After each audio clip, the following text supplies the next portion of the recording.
everyone. Welcome back to our listeners. You are listening to Fearless Journeys Thriving on Campus. I'm Corinne Jansen, one of your co-hosts. And I am Steve Johnson, another of your co-hosts. And today's episode is going to be a topic that a lot of students face, feel like sometimes they're tackling it alone, which is anxiety in post-secondary life.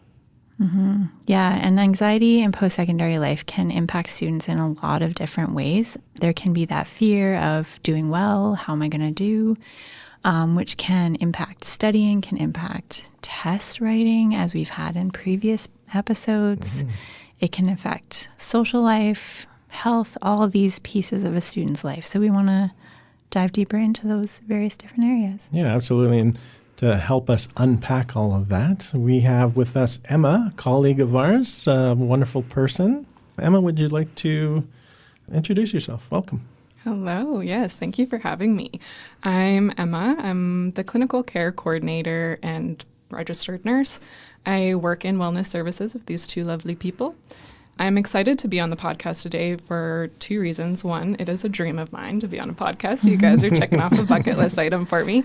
And two, I am someone who's struggled with anxiety. So for me to come and speak about it to students and help you feel not alone, I'm excited to do that as well. That's awesome. I think it's really great to have you here for sure. Mm-hmm. So Emma, let's start with some of the basics. Can you explain what anxiety is, especially in the context of post-secondary students? Absolutely. So I think most people have some idea of what anxiety is. It's a term we use a lot in our society today. Lots of people suffer from it, but typically it involves feelings of worry, nervousness, or unease about certain outcomes or future events that might happen. Usually, these thoughts and feelings of worry are accompanied with some physical symptoms as well. So you might notice a racing heart, sweating, difficulty breathing, or just a general tenseness in your body. These reactions are stemming from our body's flight or fight response. So it's trying to keep us safe in dealing with a perceived threat. Anxiety is a normal reaction to stress, but it can become quite problematic when it interferes with our daily life. So for post-secondary students in general, this often is stemming from all of these academic balances that they're having to do in life balances. So your social life, finances, career concerns, your schoolwork in general. They're a group that's more likely to have anxiety due to these competing demands. Yeah, it's quite a bit of how do you manage that balance sometimes too, right? Absolutely, yeah. It's a lot of new things getting thrown at them. So with all of that going on, the body isn't necessarily a huge fan of change. And so if there's a lot of change going on, it just makes it more likely for that anxiety to pop up. Yeah, absolutely. Mm-hmm. So why do you think that post-secondary students are particularly vulnerable to anxiety? Yeah, so I kind of touched on it, but really students are facing multiple transitions here. So oftentimes you're moving away from home for the first time. You are also trying to adjust to new academic expectations. So maybe you were in high school before and now you're coming to a post-secondary. There's new expectations that come along with that. You're also managing personal and social pressures. You know, maybe you're moving to a new place where you have to make new friends. You're living with someone different than your family for the first time. Maybe you're actually having your first real relationship for the first time. So all of these experiences combined with those academic deadlines, financial concerns that are going on with paying tuition, it really just creates the perfect storm for anxiety to pop up. And I did want to just kind of touch on, there's actually a study done in Canada for post-secondary students in 2019 specifically, and it said that 69% of post-secondary students are feeling overwhelming anxiety. And that was pre-pandemic. So I can only imagine that students now, that number would probably be quite a bit higher. Yeah, it's quite a lot for sure. Yeah. Some things we've heard from students is just that, you know, it feels like there's always something to do when they're doing their studies, and they just don't have time to breathe. They don't have time to kind of get through and take that breath that they really need to slow down. Yeah. And you know what? I can completely relate to that feeling. It's common to feel like you are always behind because those demands as a student, they just seem to never be ending. If I was to be talking with that student, I think my advice to them would be to try to schedule some intentional breaks and prioritize your tasks. So even a 5-minute break in your day just to do some breathing exercises can really help ground you when everything's feeling really overwhelming. So if you're constantly going, you're going to burn out. And yes, I know that's easy for me to say, but I've actually experienced that recently firsthand. I completed my master's. So I was working full time. I was going to school full time. I was trying to maintain everyday life, cleaning my house, still having friends and socializing. It was hard, but I needed time where I just had peace, stillness, and a little bit of fun. And so if I didn't have that time and I didn't give my brain that break, I found my work was actually harder to get done. If I even took that 5-minute walk or just went and had a shower to myself for a second, I came back and I was able to work faster. I was more creative. I was able to get that work done.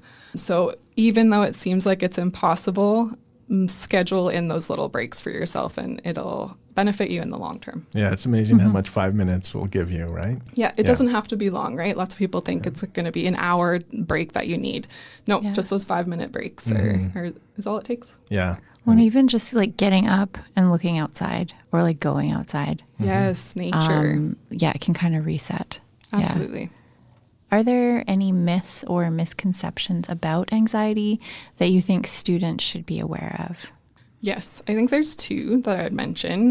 One is that anxiety, I think this comes with mental health in general, but anxiety means that you're weak or you're failing, right?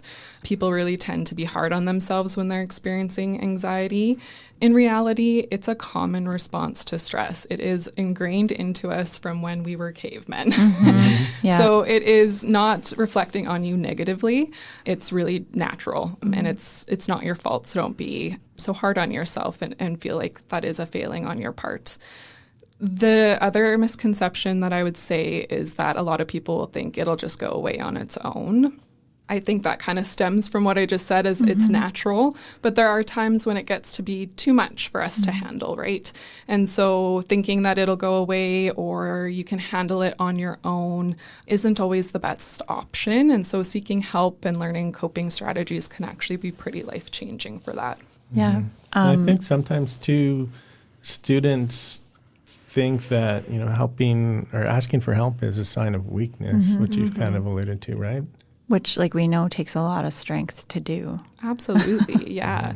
I mean, I'll talk about it a little bit more when I get into my personal story here, but that's definitely something I struggled with, is just kind of downplaying it and not thinking that I'm someone who needs to reach out for help, because it is scary and it's challenging. Often when I talk to students about stress and anxiety, the fight or flight piece, where I like to talk to them about that, like you said, it's from our caveman days. It's a natural response, but in the world that we live in now, we don't have that threat. So if we don't do the things like connect with the people or do the like self-care things that we need to get out of that, we get stuck. And there's no release. Like if we come across a wild animal, that fight or flight, we run away or we fight, and then we can release that energy, that stress, that anxiety. But we don't do that anymore because we don't have that wild animal. So we need to, it won't just go away. We need to do the things that help it go away. Absolutely. And our society has become very stagnant in our movement. Yeah. Everything is on computers now. We're sitting, especially as students, you are sitting constantly in class or working on stuff. And so you're right, that movement is such an important piece to get it out of your body. And if you're not doing that, then it's going to just get stuck, bottle up, cause problems. Yeah. One myth I heard, though, is that people who develop anxiety is just those who've had traumatic experiences and such. I think there's a piece to that. That's true. Obviously, traumatic experiences can cause that to happen, but everyone experiences anxiety to some extent. It's, as we said, it can be normal in circumstances, right? If you have a health scare or you are under, you got a big bill for some finances that came up, that's going to cause some anxiety in your body. And that's normal for that time being. But it should be leaving your body and you should be going back to your normal after that experience. It's when it's staying there afterwards that it starts to become a problem. Yeah. So it's all about really affecting your functioning. Yeah, absolutely. So Emma, what would you say to a student who feels that their anxiety is just kind of part of that college life and really isn't something that they can address or manage? Great question. While anxiety is common in college, it doesn't mean that you have to accept it as just the way it is. There are proven strategies and resources that can help. For example, reaching out to lovely people at wellness services or just talking to someone you can trust can be the first step in trying to have some more control over it. You don't have to suffer with it. It's something, that you can work on. Right. Yeah, it is manageable. Yeah. For sure. With that fight or flight response that is often part of anxiety, we, like nurses, correct me if I'm wrong, cortisol is the hormone that's released. Yeah, you bet. And you've said reach out to people. I recently read something that said something that can help with that anxiety and that cortisol release is connecting to our caring, helpful, supportive people. And that helps release, I think it's oxytocin, which is a tend and befriend response. Right. So kind of the opposite to that fight or flight. So, and it doesn't have to be like if we aren't comfortable talking about the thing or the things that are bothering us, it can just be that connection to release that oxytocin to help stop that cortisol production a little bit. So, absolutely. I think you really touched on an important piece about treatment of anxiety is that I think often people think it has to be this really challenging, overwhelming big piece, but they're just these small little things that we can do throughout our day that actually have big benefits in the long run. I think sometimes another myth is that if I have anxiety, then I need to be treated with medication. Yeah. I definitely felt like that. I remember as I went into my nursing career, learning more about mental health, the first things that you're learning is the treatment of it. And usually that's the medications that you're put on. And I was someone who, although I fully think that medication has its place and it can be very helpful for some people, for me, that wasn't the journey that I wanted to take. And I wanted to focus on more lifestyle changes I could make. And learning more about myself in order to heal from that instead of having to take that medication. So just knowing that there are tons of options out there that aren't just going to the doctor to get a prescription. Yeah. I like that you said learning about yourself because I think one of the biggest strategies for anybody struggling with any mental health concern is a self-awareness piece. Absolutely. Yeah. It's so funny how easy it is for us to close off from ourselves and think that that's keeping us safe. And especially when you're in that anxious mode, it's really easy to do that.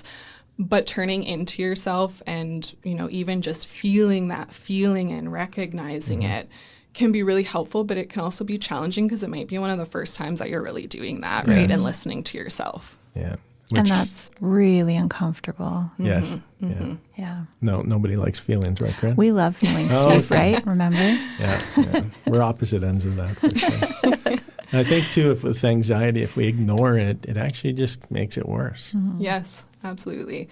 Just taking that moment to be in tune with your body and just name it. You don't have to say if it's good or if it's bad, but just naming that you're experiencing anxiety, closing your eyes and feeling where in your body you're feeling that anxiety. Is it in your chest? Is it in your stomach, in your palms?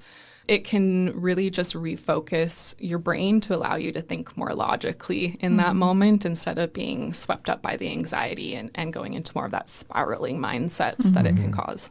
So Emma, you've shared a little bit about you have personal experience with anxiety. Would you mind telling us a bit more about your story? Yeah, I definitely can. My anxiety really began in middle school and high school, I would say, when I started to care more about my self-image and how others perceived me. So primarily mine was more like social anxiety. And I remember feeling extremely nervous about presenting in class, even speaking out loud in class, making new friends. The discomfort also affected my work during high school. So I worked at a salon as the receptionist there. A part of my job was to, be that friendly, outgoing person as people came in.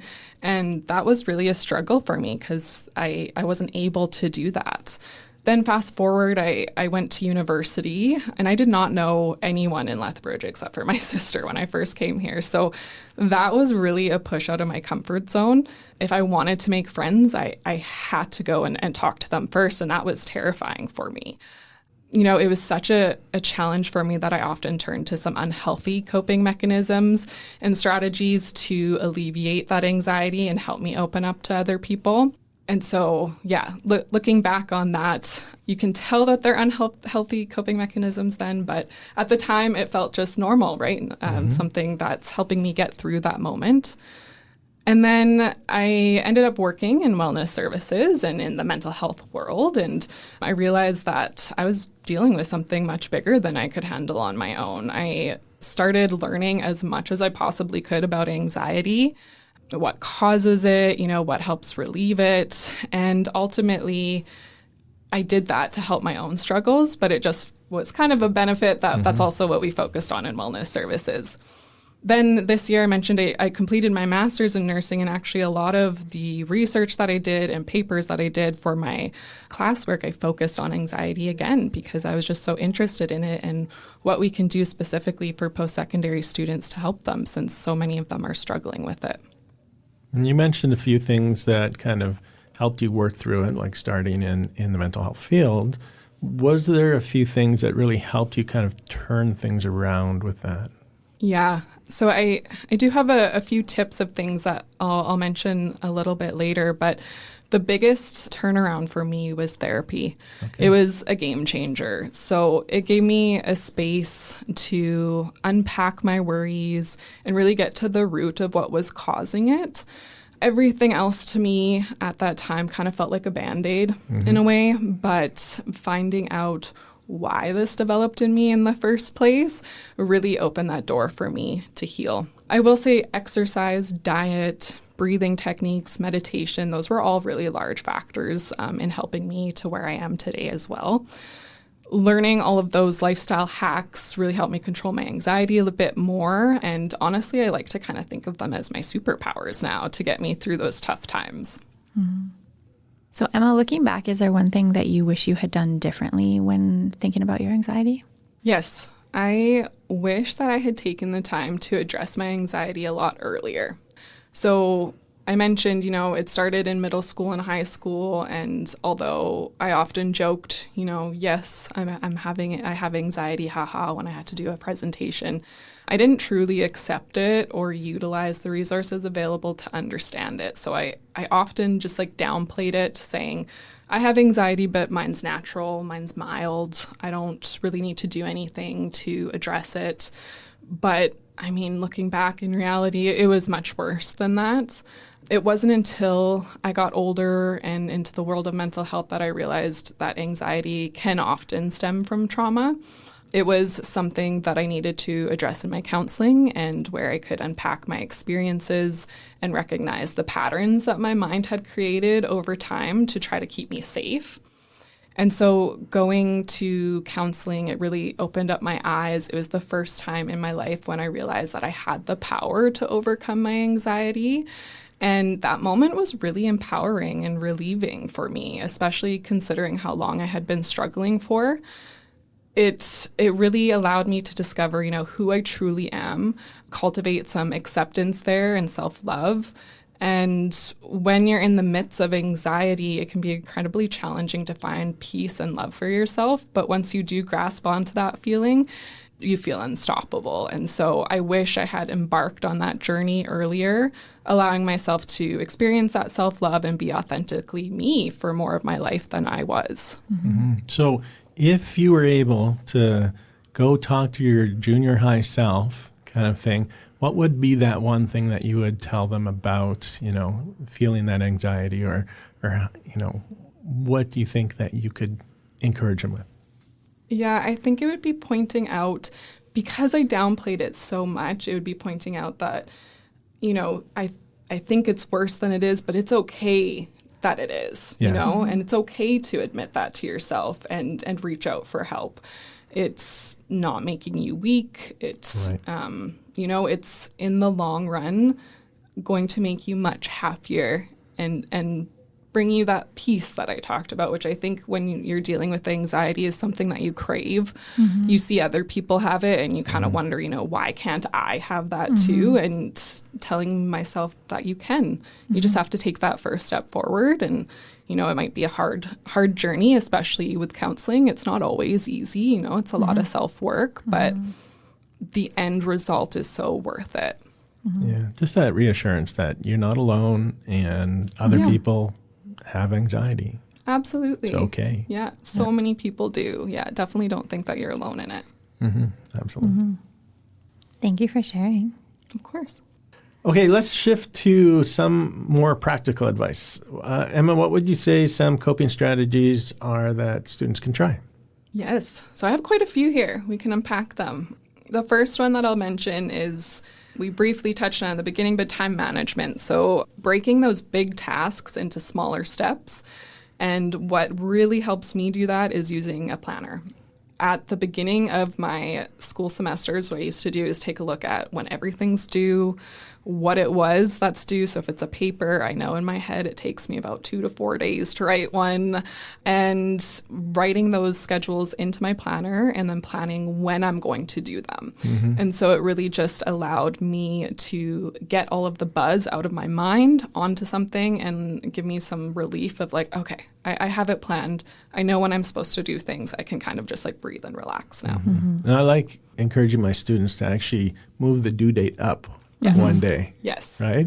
Absolutely. It can come up much faster than you're thinking it does. So that's helpful. Well, and like you're saying, planning that out for your semester, breaking it down into the little manageable steps, because the big thing, that's the scary part. Yeah. But the little steps, step by step, eventually we get there. Yeah. It can seem really overwhelming at the beginning of a semester when you're given everything at once and you're like, oh my goodness, how am I going to do all of this? Yeah. But you can, and you're going to look back on one semester, maybe it's this semester, and you're going to go, whoa, I did it. And so it's possible, and breaking it into those smaller steps will just help you avoid that anxiety a little bit more. Okay, next one that I have on here would be meditation, mindfulness, and breathing exercises. They're kind of all in one here. I think this one is often overlooked. I think, meditation, for example, it's talked about a lot. There's lots of apps out there for it. And I almost think people kind of roll their eyes at it at this point. And they're like, oh, yeah, meditation. Like, I've tried that before once, and it didn't really work for me. So the message I want to get across about meditation, being mindful in the moment, and even some of those breathing exercises, is it does take practice and time to notice the benefit of it. Some benefit can happen right away.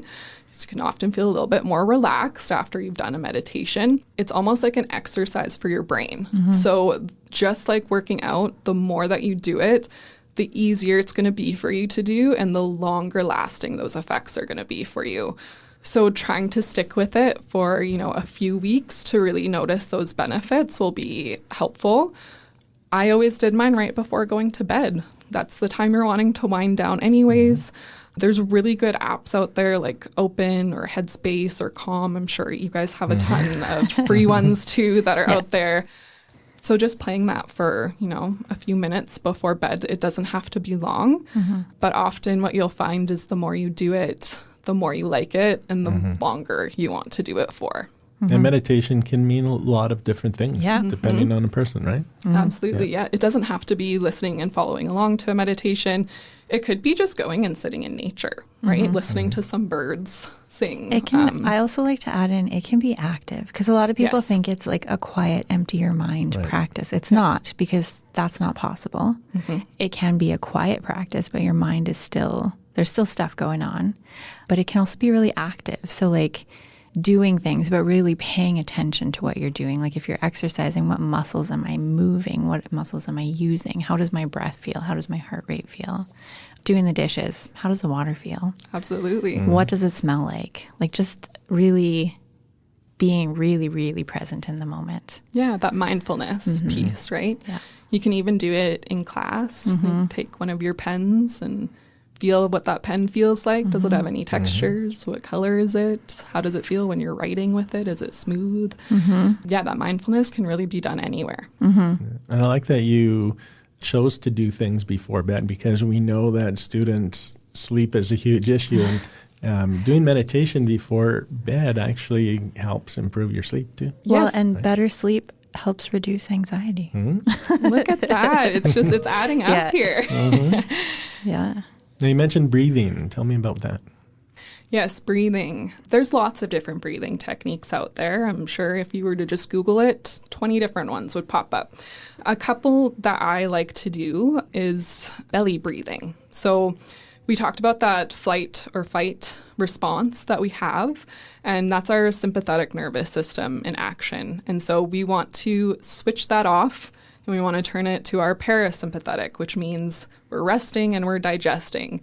And both of those cannot be on at the same time. It's physiologically impossible for them to be.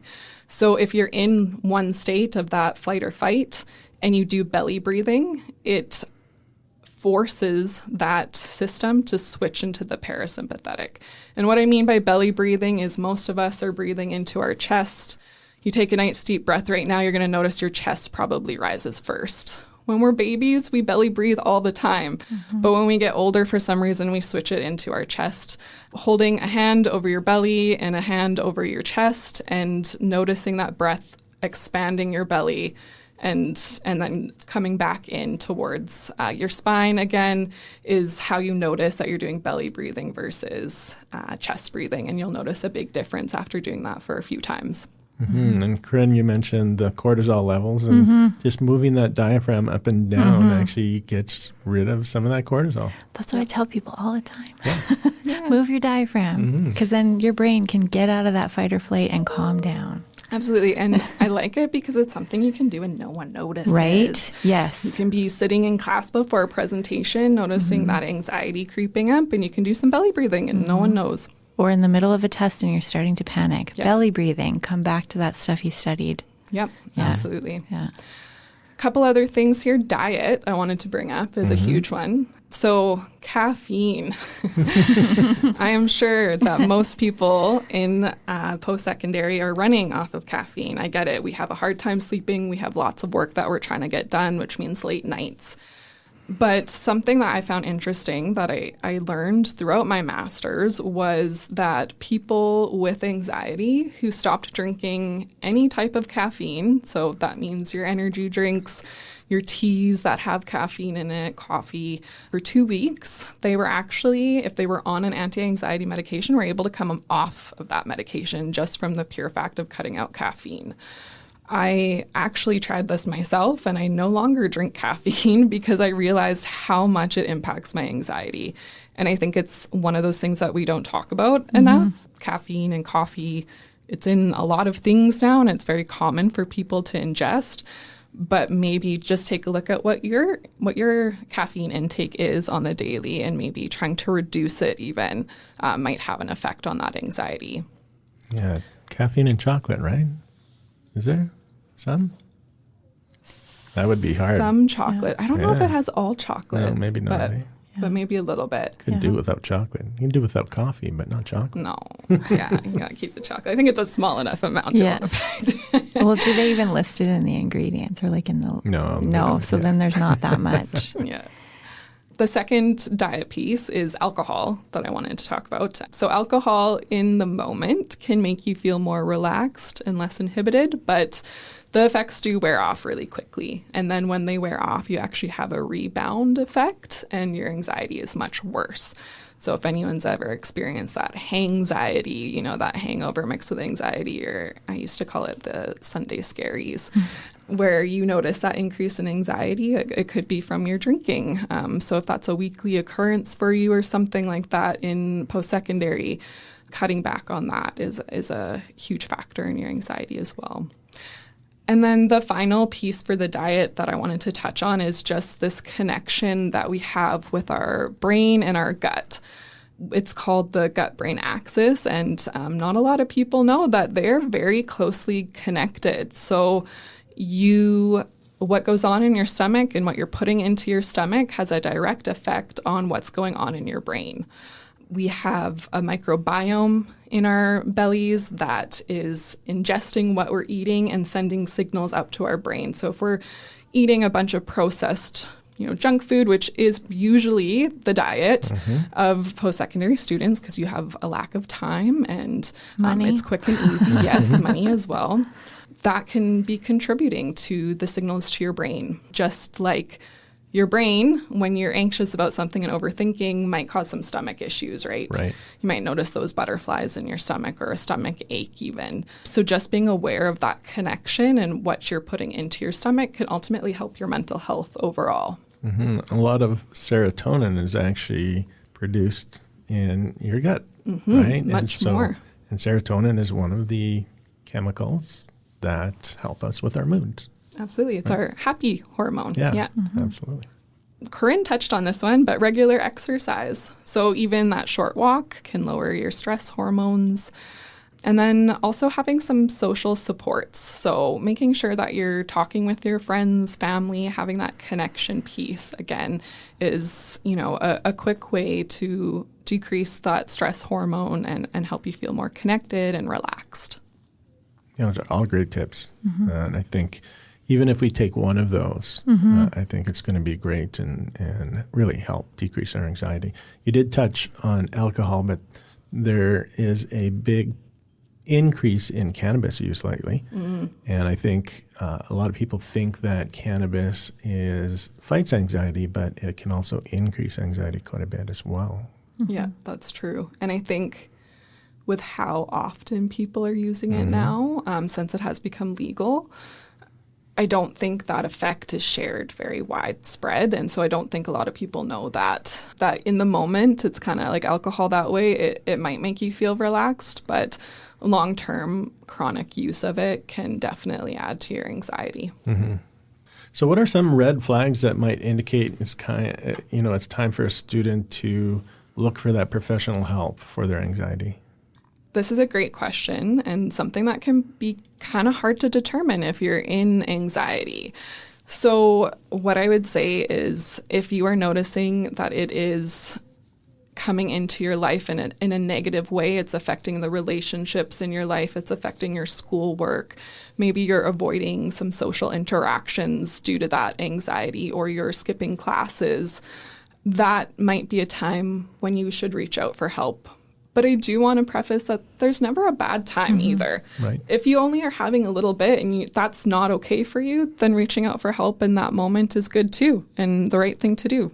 Well, and even reaching out in that moment can maybe be beneficial in the future. Like you said, like if you could talk to your younger self, if you had started those strategies and tools earlier, maybe it wouldn't have impacted you as bigly later. Exactly. Yeah. So reaching out early is never a bad idea.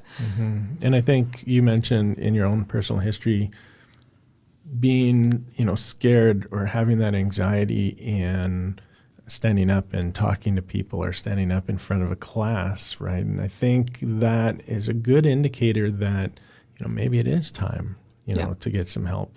So avoiding those situations is, again, it's decreasing your academic functioning. Absolutely. In the moment, it might feel like, phew, I didn't have to do that. I avoided the anxiety. Right. But I guarantee you're probably thinking now, oh no, I missed that exam or I missed that presentation, and that anxiety is going to creep back. So it doesn't fix the problem. It's just kind of putting a Band-Aid on it in a way, but might actually cause some more issues later on. We want to look at some resources that we do have here at the Lethbridge Polytech. We do have wellness services. As we've mentioned, we're all working there. And so we have our counseling team, we have our medical team, we have our case management, so supporting students. So these are various different ways that students can connect, see what's going on, maybe learn some coping tools, or maybe get medication if that's helpful for them. So there's that. We also have groups and presentations and stuff that we do in wellness services that can help students. Like we do offer a crafting group, and it can help people with anxiety in that it gives you time to do something other than school for just a little bit of time. Let that part of your brain relax and then go back to school. So maybe helping with that stress and that anxiety. So that's one idea. Any others? Well, just to have a shameless plug in here, we are looking at doing Dungeons and Dragons group therapy, which is actually probably targeted somewhat to students who have high anxiety or social anxiety. So I think that hopefully will be a good group in the future. And there's lots of apps. You mentioned Headspace and Calm. What's that one There's app? Insight Timer. There's another one that I've used for identifying feelings. I can't remember exactly what that one is. We'll just one moment. Look that up and find out. Do you know of any How other We apps? Feel. How We Feel. That's right. That's a good app. With Headspace and Calm. Calm has free version. You can also pay to get more stuff, more of a library of mindfulness meditation stuff. Headspace is harder to get free stuff. I think like if you have a certain cable or satellite package, you can get it on there. So Headspace may not be accessible to everybody. With Calm, we mentioned breathing as a helpful tool. On the free version, they have like a guided breathing exercise that I love. It's called Restore or Relax, I think. Relax. Yeah, it's called Relax. Use it before bed like almost every night. And that one is part of the free version. So something that's really useful. And there's, part of the Calm family of apps. There's, I think, Calm Harm, Clear Fear, I think are just separate apps from the same family. But there's one also that I came across called Betwixt, which is a story-based kind of game-based app, which can kind of walk you through kind of identifying feelings and fighting some of that mental health anxiety as well. Nice. I use Open. I do think after the free trial, it might be a bit more expensive, but it does have like yoga on there for you to follow along to, breathing exercises specifically, and then a bunch of meditation as well, and sound healing on there. So I always fall asleep to that one. Right. Another good resource that's free is YouTube. You can literally YouTube anything to do with meditation, and there's probably a free video that'll pop up for you. Another website that I often share with students who describe experiencing anxiety is Anxiety Canada. There's lots of information. There are self-guided learning tools on there that can help you develop those skills that you need that maybe you don't want to go see a counselor for. So that's another resource that I often share with people. And again, looking at, like you mentioned, physical health and dietary changes, there's actually a lot of physical apps that will also include some meditation and anxiety reducing tips. And so look at some of those fitness apps and dietary apps too. Yeah, a lot of those fitness apps have a diet kind of section within it that give healthy meal ideas too. So all good stuff. All right. Thank you so much, Emma, for joining us and for sharing your story and your tips with our student listeners and our listeners in general. Do you have any final thoughts? As a final thought, I'll say anxiety sufferers are masters at mentally beating themselves up with guilt, shame, worry, and embarrassment. But remember, it's not your fault, and be gentle on yourself. Thank you so much for having me, guys. This was a blast. Yeah, it's good to have you. And for our listeners out there, please share this with others so that anybody who's struggling with anxiety can listen to this and get some tips and understand and hopefully reach out for support. If you enjoyed this podcast and you're not already, please subscribe to Fearless Journeys Thriving on Campus.